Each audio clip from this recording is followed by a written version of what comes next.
with the main Chip Washington. It's real talk. Man, it's real talk with your main Chip Washington. When it comes to information, the main got an arsenal. Bring you up to speed with what you need. He's the local and nationwide news feed. Let's talk about it. Dialect to do something about it. Chip got the floor wide open if you got questions about it. Man, it's the show that brings you to your raw. To solve all problems, it starts with real talk. Real talk. It's real talk. It's real talk. It's real talk. It's real talk. It's real talk. It's real talk. It's real talk. It's real talk. It's real talk. It's real talk. It's real talk. It's real talk. It's real talk. It's real talk. Yeah. Welcome to Real Talk with your host, Chip Washington. It's real talk. It's real talk. It's real talk.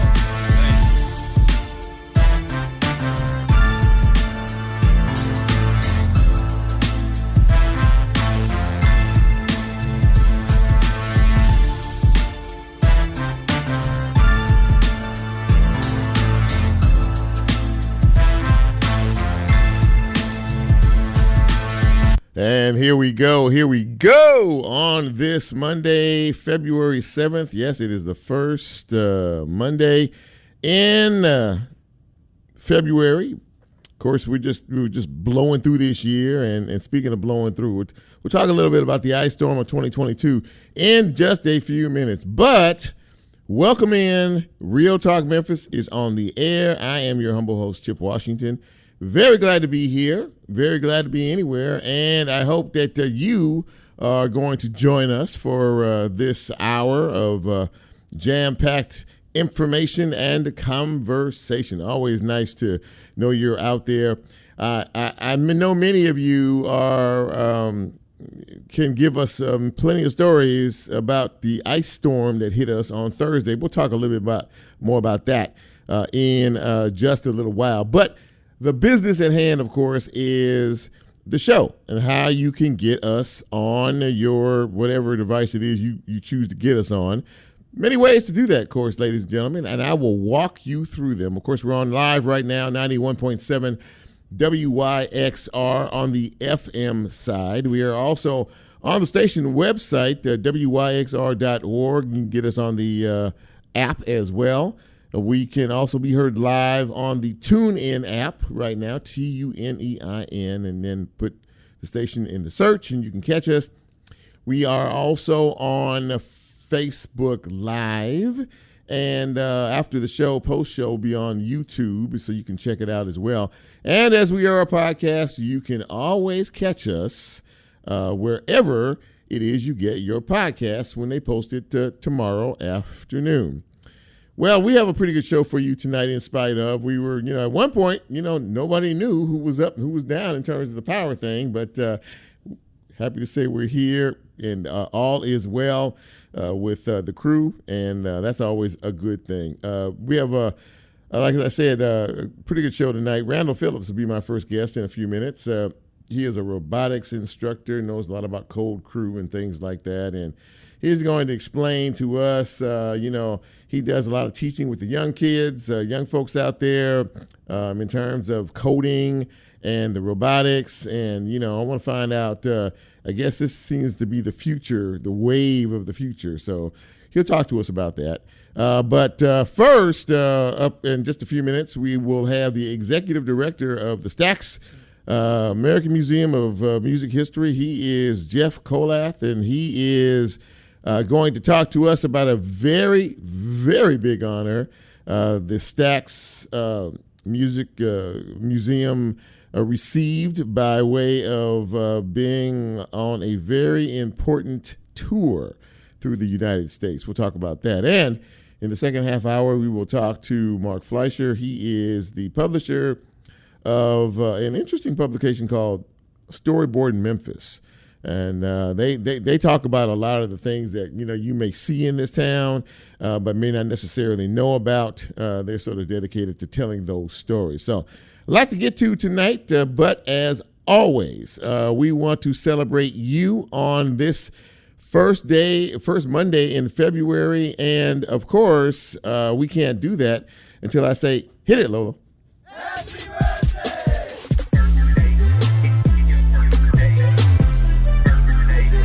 Happy birthday, of course, to all of you February babies out there, all of you born in the second month of the year. So let's get to it. Happy birthdays on this February 7th. Thad Beckman is celebrating his birthday today. His wife, Amy, actually had her birthday on Saturday, so happy belated birthday to you, Amy. Rhonda Freeman, happy birthday to you. Happy birthday, Phillips. Amanda Galloway. Steph Q, happy birthday to you. Andrea Marche. Jeff Kinney celebrating a birthday today, as is Jonelle McCoy.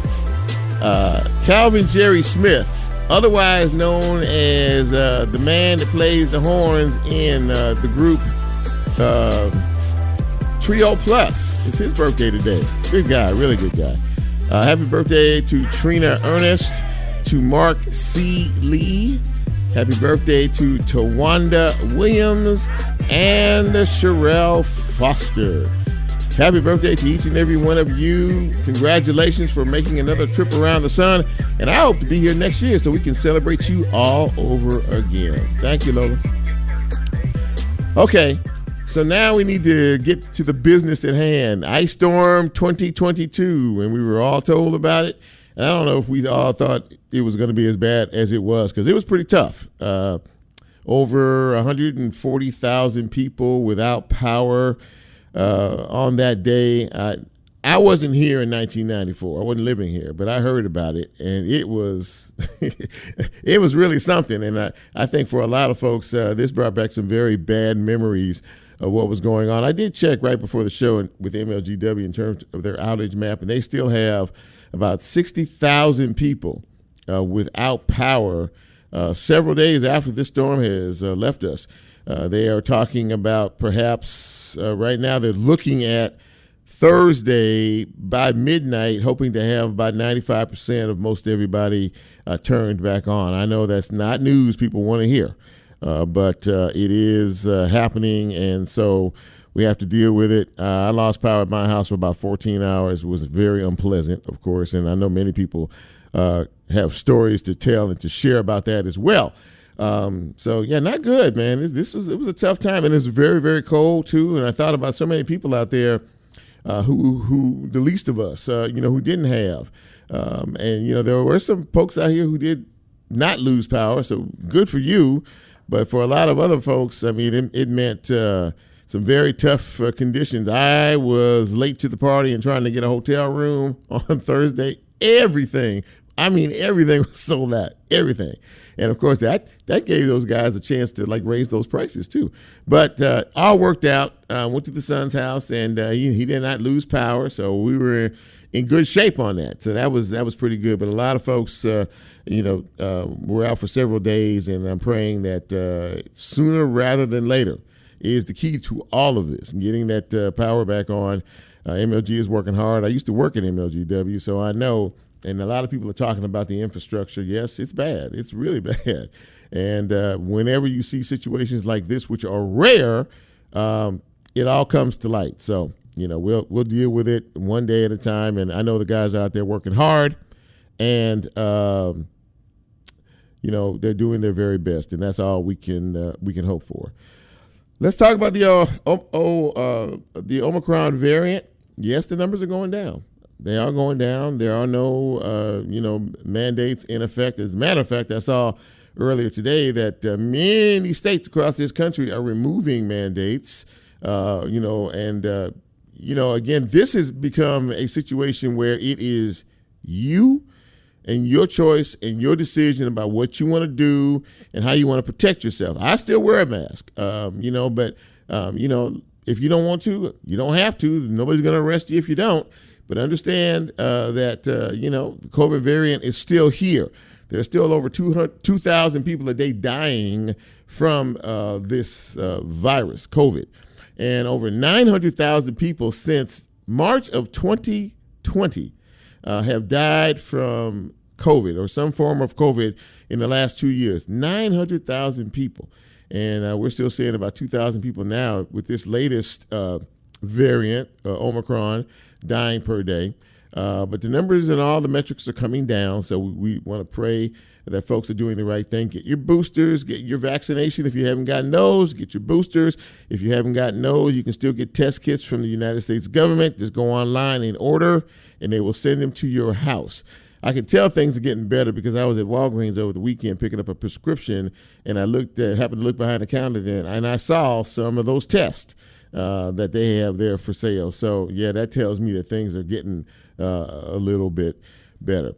Okay, so I'm going to shift gears here and go to a subject that's rather unpleasant, but it did happen. Of course, everyone who is aware of what happened, I believe it was last Wednesday or Thursday, I can't remember exactly when 27-year-old Danielle Hoyle was found shot dead in a vehicle. It was February 2nd.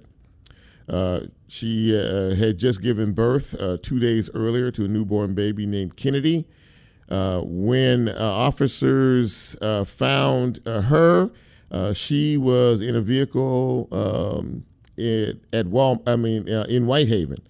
The baby was nowhere to be found. The individual that they arrested for this heinous crime admitted to shooting her and killing her and taking the baby and throwing the baby in the water at the upper Mud Island boat ramp. And he threw the weapon away as well. I will not name him because he does not deserve to be named. I posted something on this on Facebook because I was and I'm still bothered by this. We see crime every day. We do. And a lot of people are affected by it in various ways. But this incident in particular it shook me to my core, and it takes me to another place. It really, really does, in terms of even calling this individual who was in court today, a human being. He's a coward as far as I'm concerned, and there are a lot of other words I could use, but then I wouldn't be able to come back on the radio station. That's a very, very, very sad case, and I saw his mother. My deepest condolences and sympathies go out to her family and all of her friends and people who knew her. So, it's just a heinous situation. And I think I take comfort in the fact that this particular individual won't be on the streets ever again after all is said and done with this. Okay, so many of you, and we're probably a bit surprised before I do that story, former Senator now, Katrina Robinson, she's been formally expelled from the state Senate by her Republican peers. The search now goes on, and it will be decided by the county commission as to who will replace her in that seat until the election comes up in August. She was supposed to be sentenced for the latest indictment that she was under in March, but apparently the folks up there couldn't wait, and they decided by vote to expel her from the state Senate. Now, before I get to our first guest and start the show, a lot of us were shocked when we heard that Jackson State University was pulling out of the Southern Heritage Classic. Did you hear about that? Yeah, they sent an email, they meaning Jackson State, to Fred Jones saying that because of some scheduling conflicts by the SWAC football conference, they will no longer be able to participate in this classic. This has been going on for about 33 years, and they signed a new contract in 2019.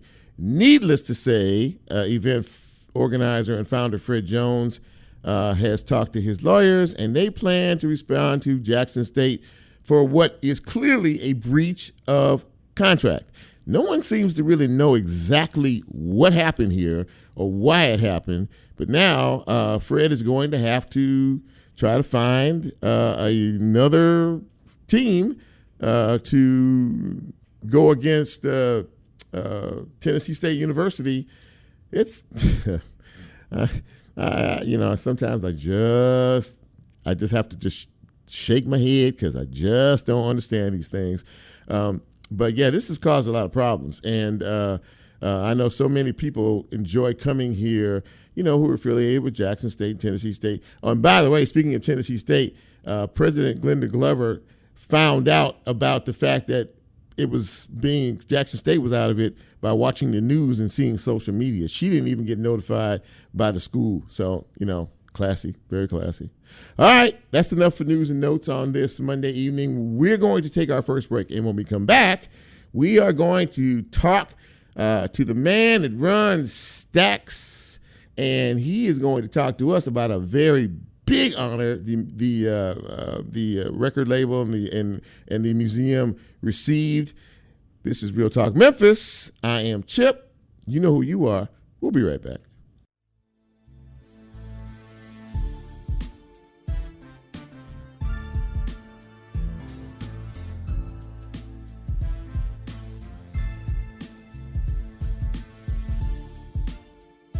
If you like Real Talk, here's a way you can get involved. Do you have a show topic idea or suggestion? Want to be considered a guest or have a guest idea? Then send Chip a message on his Real Talk show page and you can be a part of the Real Talk experience. So as he always says, go out and tell somebody. We'll be right back.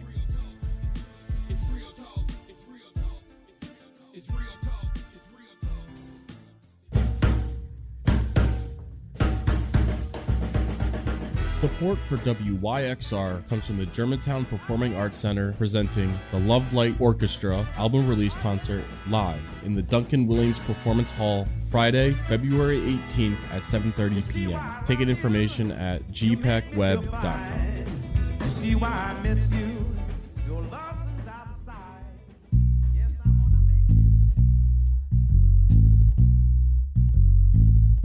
Support for WYXR comes from the Germantown Performing Arts Center, presenting Dee Dee Bridgewater and Memphis Symphony live in the Duncan Williams Performance Hall, Saturday, February 12th at 8 p.m. Tickets and more information at gpacweb.com.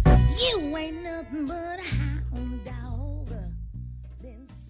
The Brooks is open in Overton Park. Home to Memphis art collection since 1916, the Memphis Brooks Museum of Art holds the largest collection of world art in the region, with more than 10,000 works spanning 5,000 years of art and cultures. Remember, every Wednesday is free and open until 8 p.m. They are a proud sponsor of WYXR. For more information about the museum and their exhibitions, visit brooksmuseum.org. You belong at the Brooks.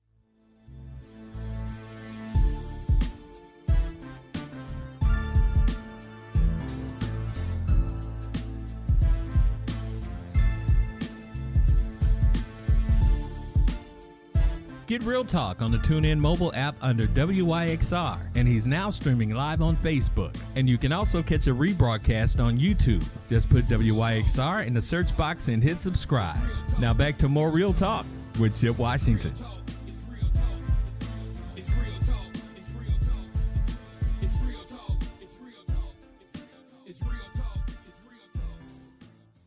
And welcome back to Real Talk Memphis on this Monday evening. I am your host, Chip Washington. Very happy to have you with us. And, all I need to do is say one word, and I'm pretty sure that everybody will know what I'm talking about, and that is Stax. Stax, American Museum of Music, the history of Stax is what helped to build this country in terms of the music that we hear today. I mean, artists such as Sam and Dave and Isaac Hayes, of course, and who's the one that sings sitting on top? Otis Redding. I'm sorry, Otis Redding. I had a brain lock there for a second. Well, anyway, the museum received a very big honor. Many of you are probably familiar with the U.S. Civil Rights Trail in this country, where you can go to various cities and you can see some of the historical sites there. Well, Stax Museum was recently added to the United States Civil Rights Tour here in Memphis, along with Beale Street and Mason Temple and several other entities. And to talk with me about that is the executive director of the Stax Museum of American Music. He is Jeff Kollath. And Jeff, thank you for being on Real Talk tonight, and congratulations. Thanks for having me. Yeah, it's quite an honor.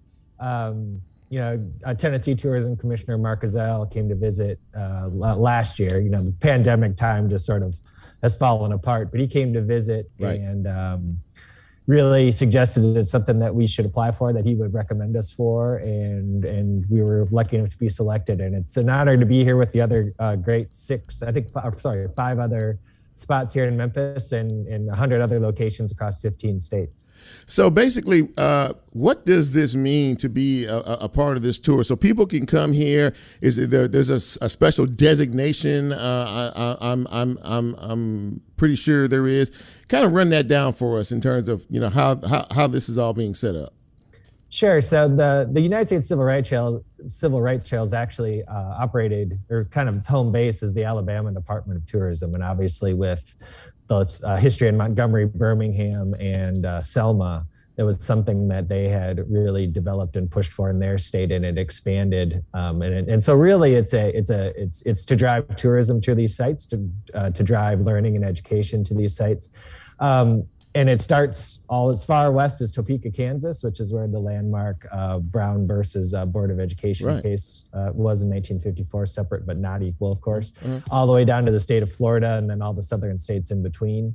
And so, yes, there's certainly some, there's strength in numbers, there's power in numbers. So we're able to market together under this one umbrella and to drive people to our sites.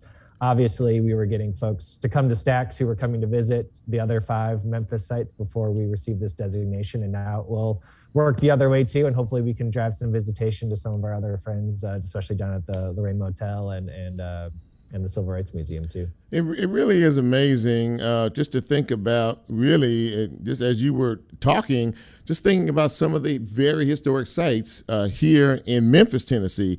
Now, I know that there are also some designations in Nashville, and I know one of them, I think, was Fisk College and a few other places as well.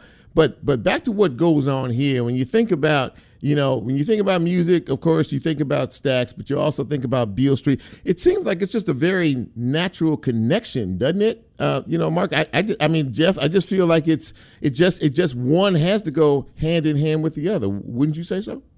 Yeah, absolutely. I think it's very difficult for, I think to separate the culture and the art of the civil rights era from the politics, the culture, the movement itself. I mean, they really go hand in hand. And Stax was certainly part of the soundtrack of the latter part of the civil rights movement, really starting 1967 or so with the release of Soul Man, written by Mr. Hayes and Mr. Porter and cut by Sam and Dave.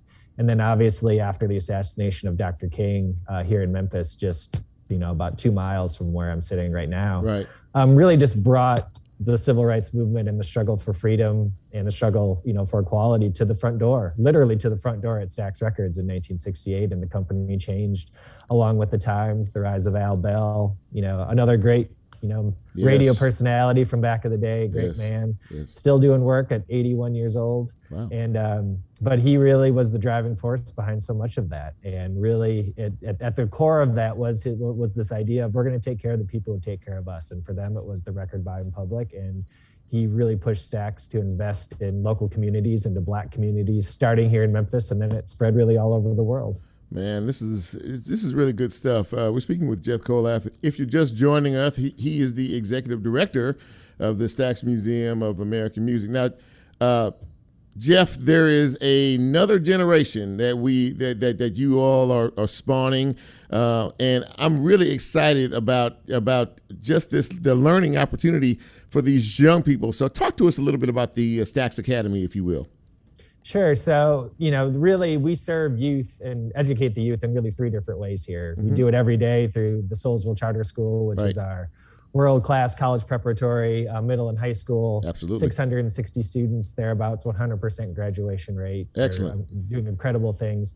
The Stax Music Academy, which is our after-school music performance academy, again, grades 6 through 12, really the foundation of their music education is soul music, American soul music, and the Stax sound. And then at the Stax Museum, we're educating, pre-pandemic, about 7,000 students from all over the country, but way more than half of that are from Shelby County schools and Memphis City schools.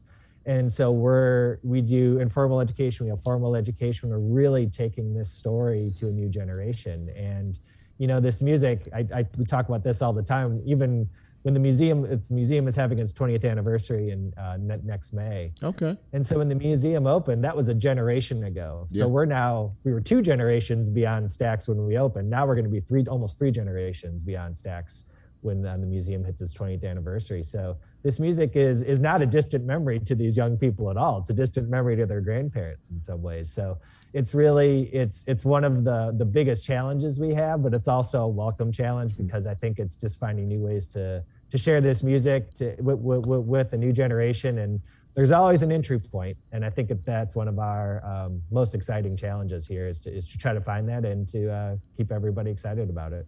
Well, I got to tell you got me excited about it, and there are a whole lot of other people as well. So I just wanted to say congratulations again, man. This is a very, very big honor. And now I'm going to tell you something before I go. I'm going to pick at you a little bit. Now I saw the tease of you going to be on WMC 5-Star Stories after the Olympics. So I got you first. That's first, right. But people are gonna be confused because when you did that, you had a little facial hair. So I did.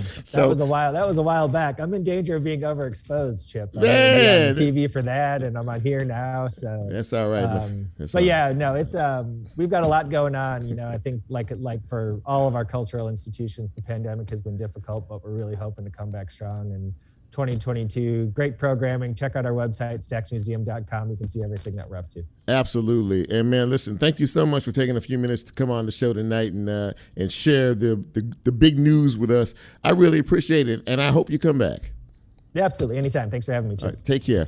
Jeff Kollath, ladies and gentlemen, the executive director of the Stax American Museum of History, and he walked us through everything, and that was amazing. And to be on this tour, and listen, if you've not gone to Stax, you need to go over there. You need to check this thing out. This is living American history in terms of the music that we listen to and that we listened to growing up. So very happy to have him on the show.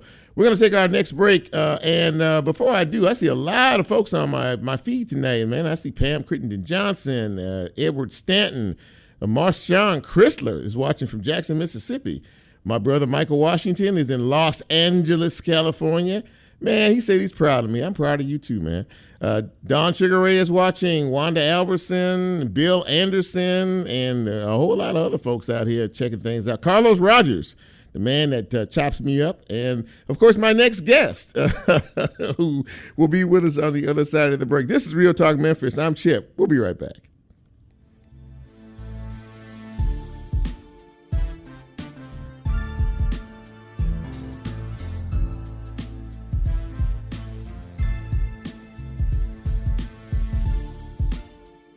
If you like Real Talk, here's a way you can get involved. Do you have a show topic idea or suggestion? Want to be considered a guest or have a guest idea? Then send Chip a message on his Real Talk show page and you can be a part of the Real Talk experience. So as he always says, go out and tell somebody. We'll be right back.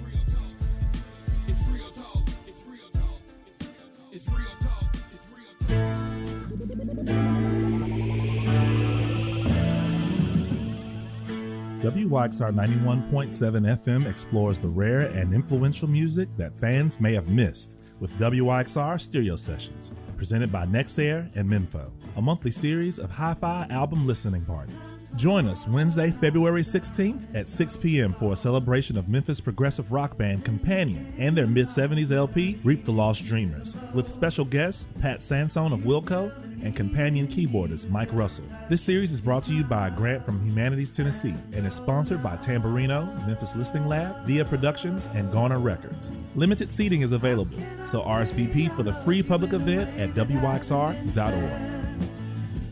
With so many feelings, I will show my love instead. Brought to you by Crosstown Concourse, offering brand new musical experiences like concerts, live score film screenings, record release parties, weekly music pop-ups, and so much more. For more information, visit crosstownconcourse.com/visit. Support for WYXR, including our 2022 stereo sessions, comes from Tamburino. Tamburino's staff of IT specialists help businesses with technology setup and support. Details at tamburino.com.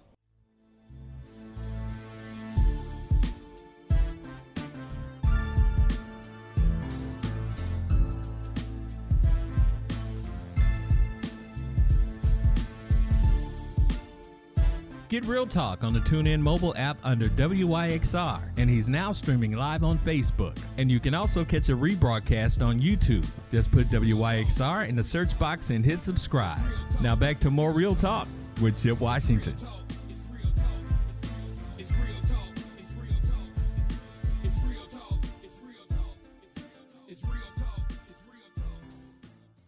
And welcome back to Real Talk Memphis on this first Monday in February. I'm Chip, very happy to have you with us, and I'm very happy to have my next guest with me this evening. The world is moving, whether we want to acknowledge it or not, and one of the things that we see is technology. Technology is a very big deal, and my next guest does a lot of teaching in that regard, and we're going to talk a little bit about that. His name is Randall Phillips, and he is a robotics instructor. He teaches code with Code Crew folks and teaches these young people, who have unlimited potential, how they're going to be successful in this technological world that we live in. And Randall, thank you very much for coming on Real Talk, man. It's good to see you. Good to see you, and thank you for having me on your show. Absolutely that. So last time I think I saw you, and it's been a minute, was at the robotics showcase. It was a showcase at MLGW. Yeah, I was working there at the time. Yeah, and I was absolutely floored at some of the demonstrations that I saw from young people. And I'm talking about kids, 8, 9, 10, 11 years old, putting these things together. Now, you teach robotics and you teach code.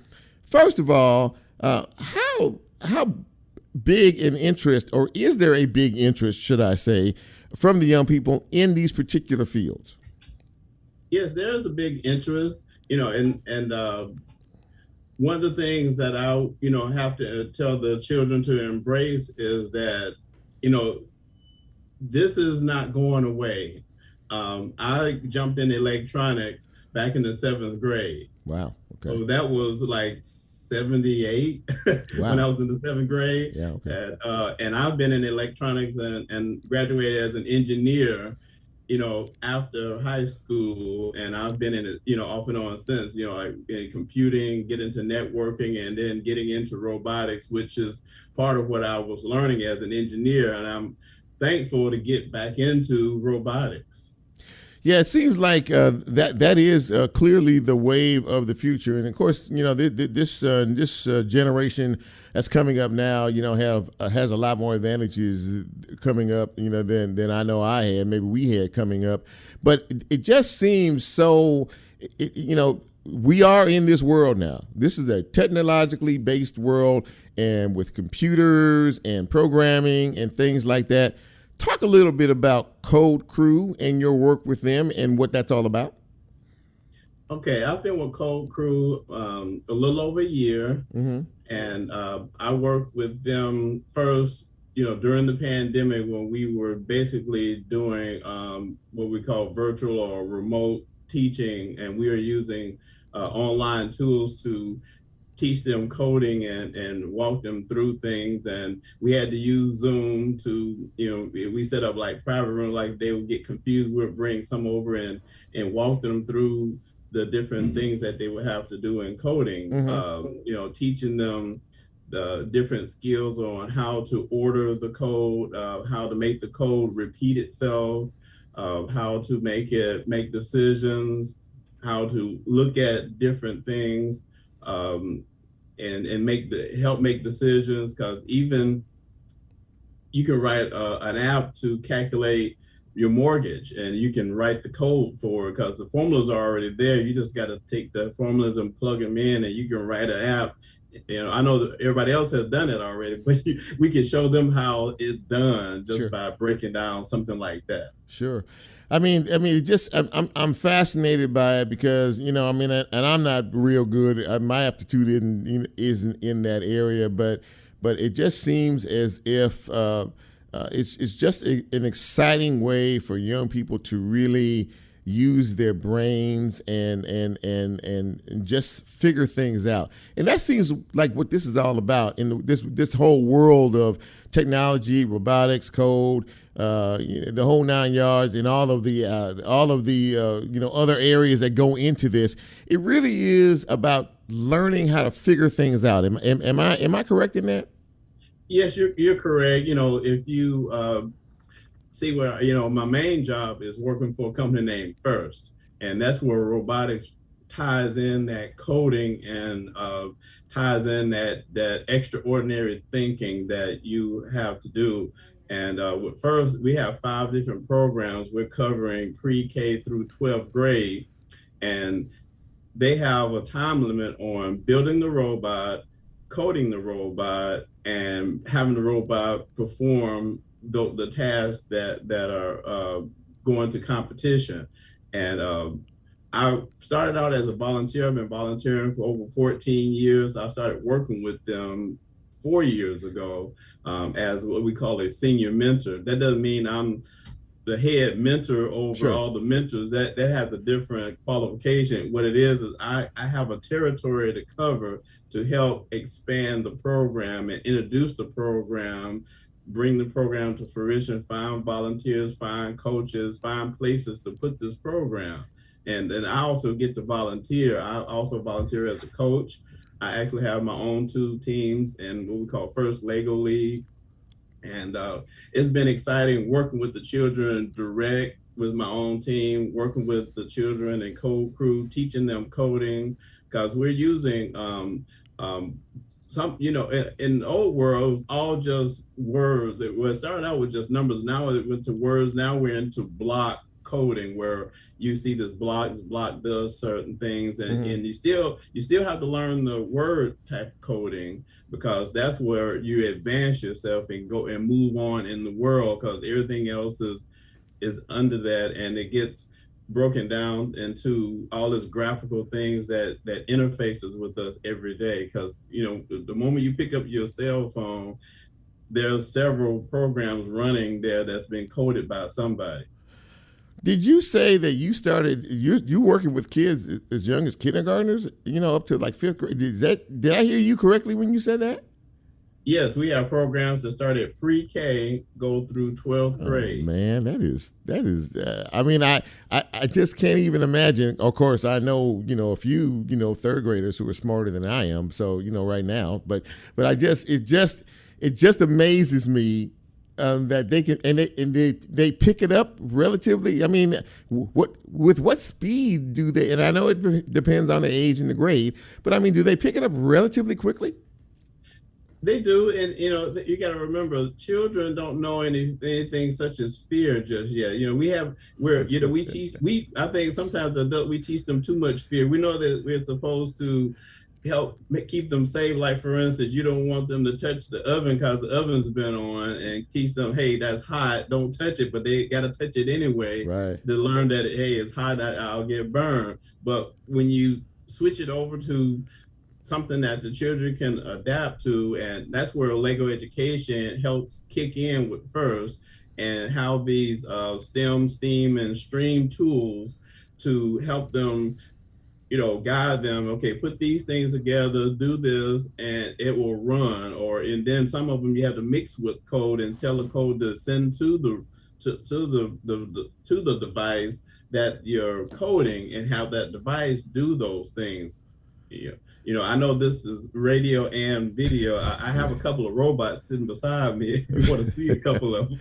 Well, I mean, if I got about a minute or so. If you can demonstrate, something. I wouldn't mind seeing that at all.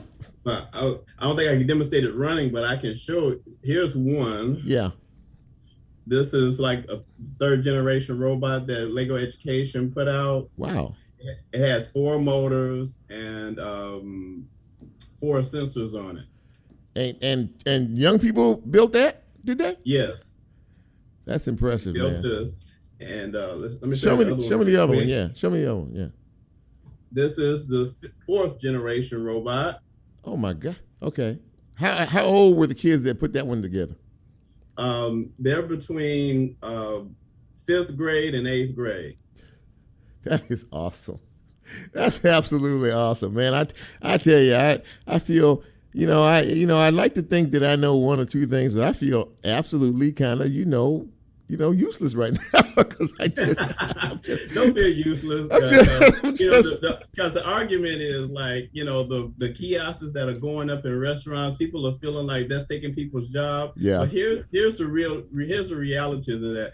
People are not wanting to work. So what is the company's going to do? So they're replacing the people that don't understand customer service, and they're putting a machine in place of customer service. But here's the beauty of that. They're retraining somebody who wants to work to operate that kiosk and operate the register, teach them customer service, and they teach the people how to use the kiosk machine, and they run the register, and they know customer service all at the same time. So you get a price, you get a pay raise, and you get to do a little bit more things and that you like. And the circle goes round and round and round. Randall Phillips, I have really enjoyed talking to you about all of this, and I want to wish you the best of luck, and keep doing. I think what you're doing is an absolute blessing because you're teaching our young people to have really amazing futures one day. So thank you for that, and thank you for coming on Real Talk, man. And look to have you back down the road. Go ahead.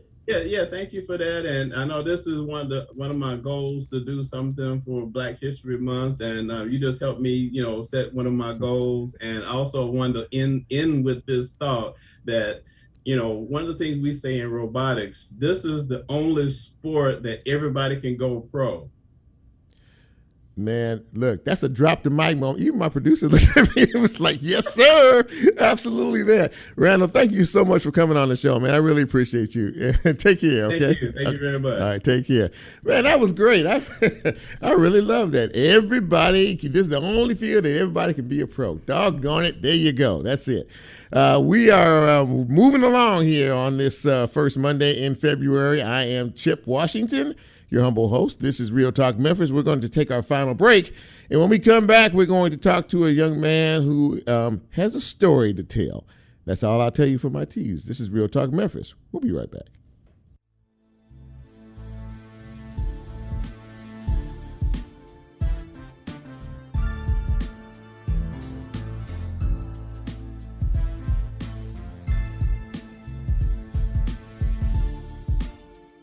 If you like Real Talk, here's a way you can get involved. Do you have a show topic idea or suggestion? Want to be considered a guest or have a guest idea? Then send Chip a message on his Real Talk show page and you can be a part of the Real Talk experience. So as he always says, go out and tell somebody. We'll be right back.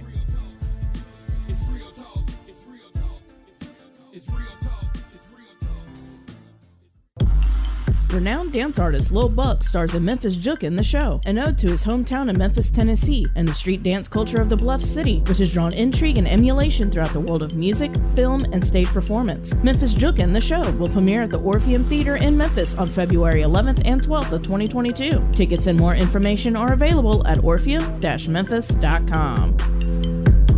Discover your next favorite artist at the Memphis Songwriter Series at the Halloran Center, hosted by Memphis songwriter Mark Edgar Stewart. On February 17th, Mark and his musical guests will take you on a journey behind their music, share personal stories, and introduce exciting new music. For more information on the Memphis Songwriter Series, visit orpheum-memphis.com.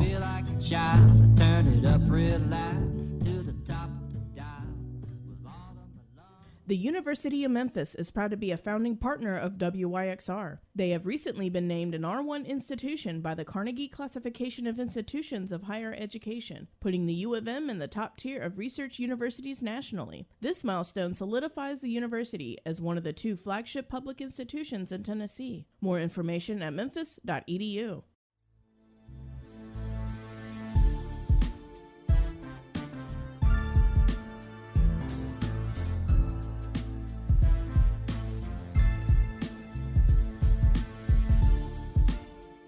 Get Real Talk on the TuneIn mobile app under WYXR, and he's now streaming live on Facebook. And you can also catch a rebroadcast on YouTube. Just put WYXR in the search box and hit subscribe. Now back to more Real Talk with Chip Washington.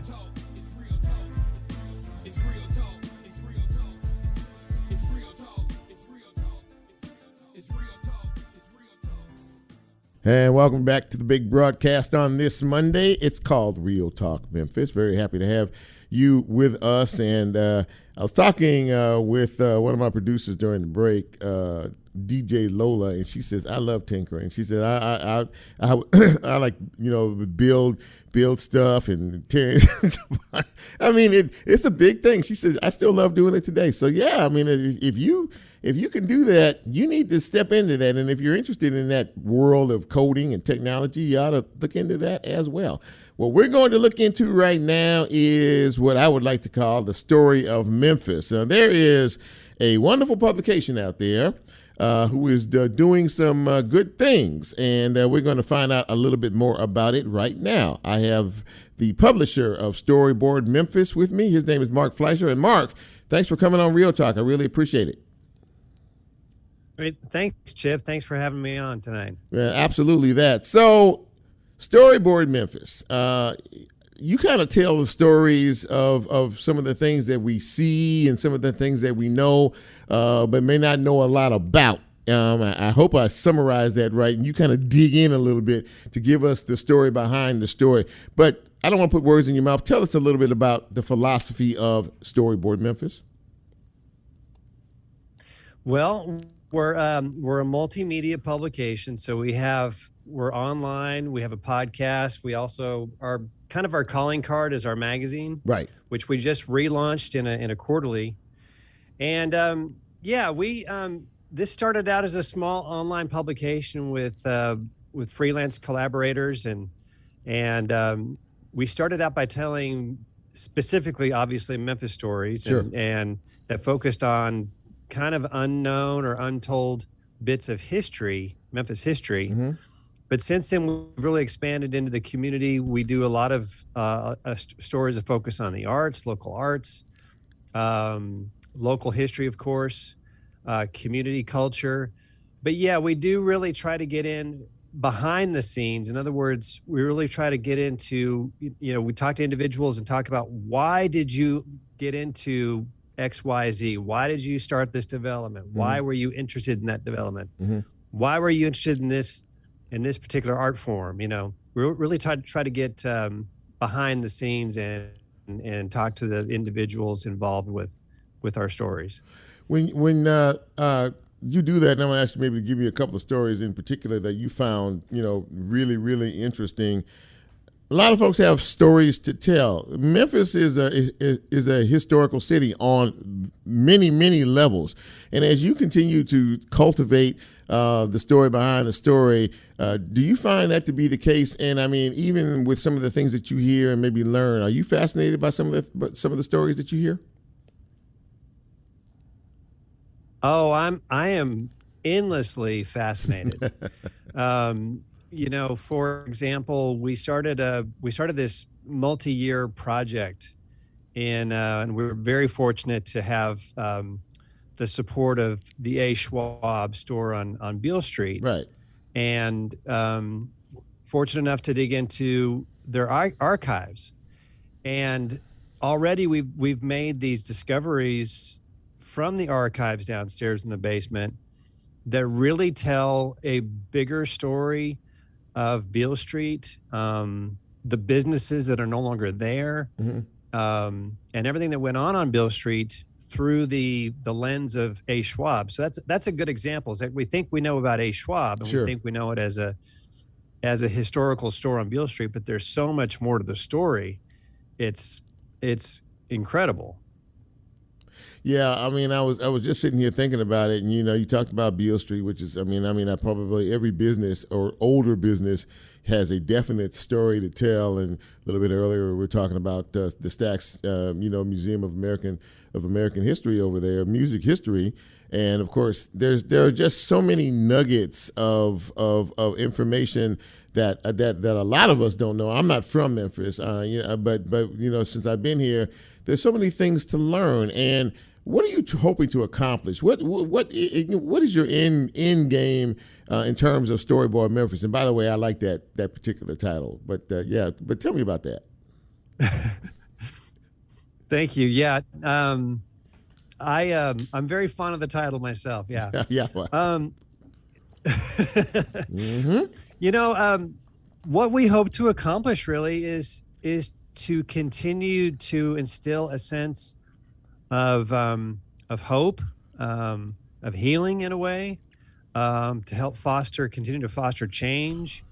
Our stories, by telling the getting more in depth into our stories, we hope to encourage others to do the same. A good example, when you talk about Stax, last summer we interviewed Tim Sampson, right, who's one of the directors of the museum, he told me the story of him and the local community walking around in the parking lot when it was after it had been bulldozed, walking around the community and looking at each other going, why can't we resurrect this? Why can't we rebuild it? Why not?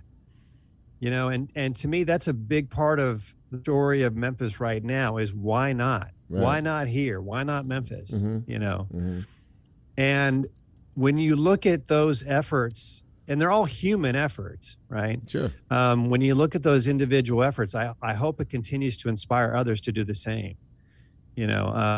So for us, it's really, it's not about just the history, and we have such a rich history. It's not just about the arts and everything else. It's really about those stories behind it to hopefully, continue to inspire others to do the same. Are you a native Memphian? I'm not. So just like you, I'm not a native Memphian. I've been here for about 6 years. Okay. Yeah.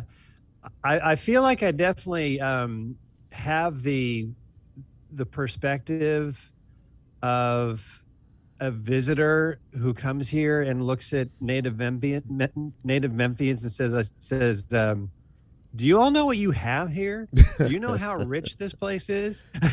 I think that's a legitimate question, because I think maybe a lot of folks who are from here, or born and raised here, tend to take it for granted. You grew up in it, you see it every day, but there have been evolutionary changes along the way, and some in the course of American history, monumental changes, via the civil rights music or civil rights movement. Elvis Presley, Stax, Mason Temple. A lot of these places in this town have great historical significance, and I echo that 100%. But I think when you live in a place, or you were born and raised in a place, you tend to take it for granted, don't you?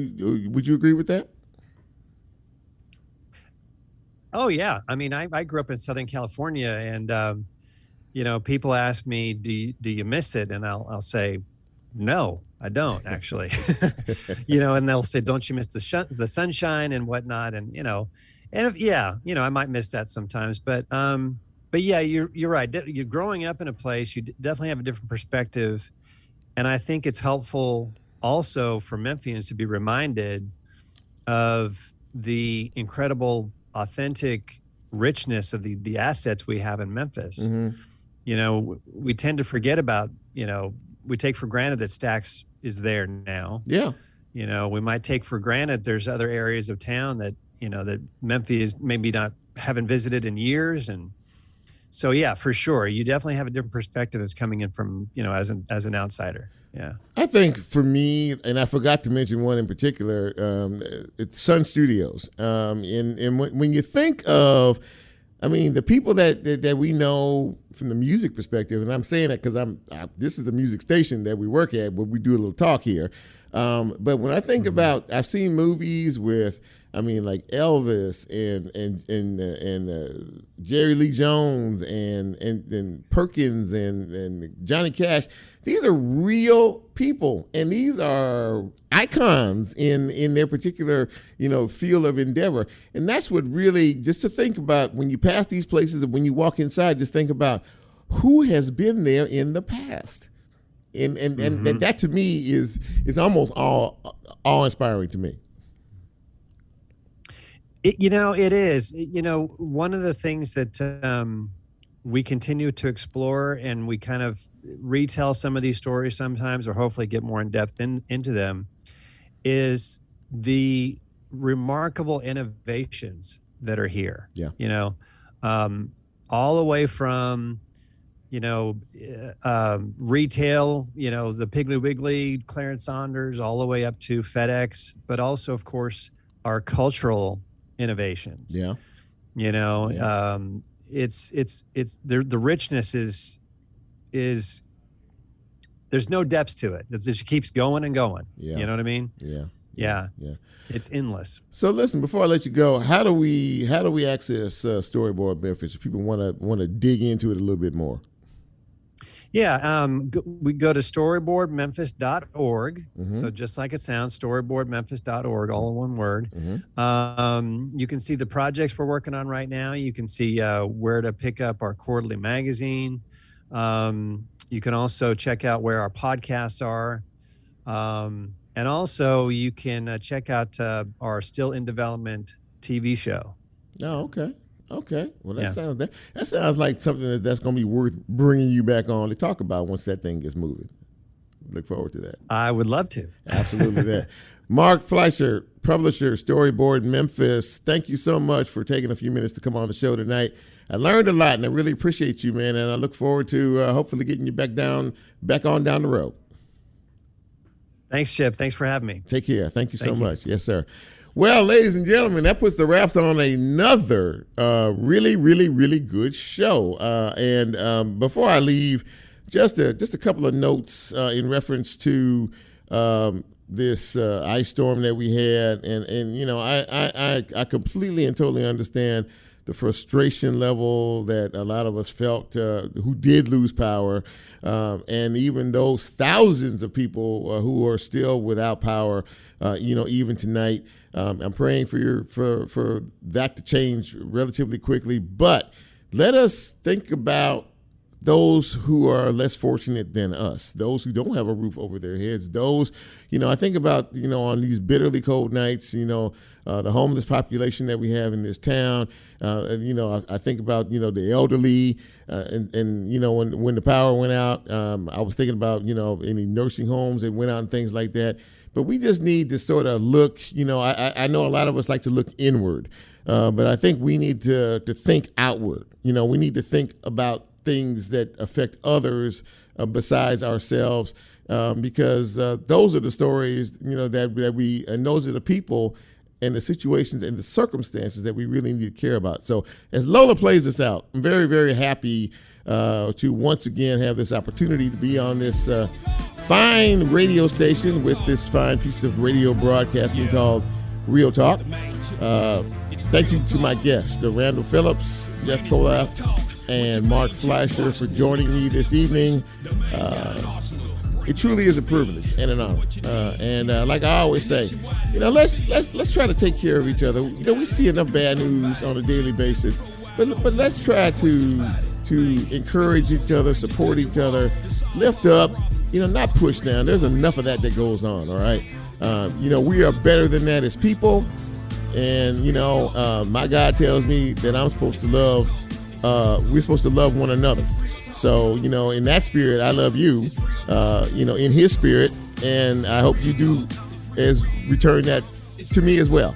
So, as we get out of here, I'd like to thank Lola and Jack and Nicole for all they do to keep this thing moving and keep me straight. And if the Lord says so, we will be back here, same time, same station, and maybe we'll do it just a little bit better. God bless each and every one of you. And for all of us at Real Talk Memphis, I'm Chip, and I'm out.